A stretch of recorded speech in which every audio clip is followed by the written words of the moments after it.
I can see how my development has been influenced by many philosophers.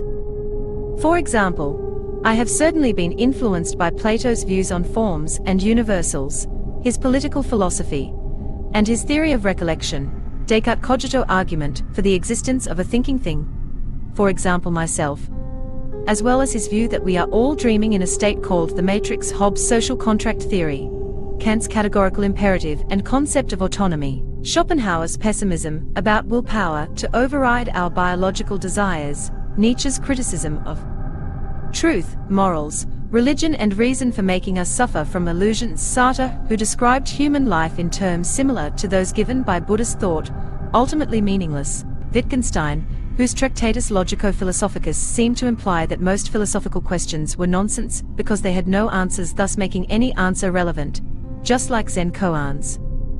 Oh, and of course I have been influenced by the ancient religious texts of an eclectic range of cultures, Tao Te Ching, Upanishads, Bhagavad Gita, even the Bible has some great lines in it. But I don't think any one of these philosophers has influenced my development the most.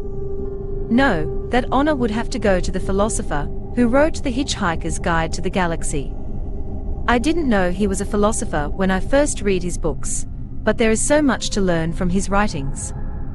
I have been influenced by many of the conversations that take place in the guide itself, such as those discussing life, the universe, and everything, and 42.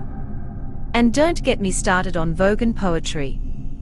For example, I have learned that it is probably better to be happy than sad. If you look at the statistics on life satisfaction, there are many more people who state they are happy with their lives than those who say they are unhappy with them. I have also learned that even though most of the universe is a mystery, it can be interesting to contemplate its nature. For example, I have been wondering about how many planets and stars there are in the cosmos. Are they finite or infinite?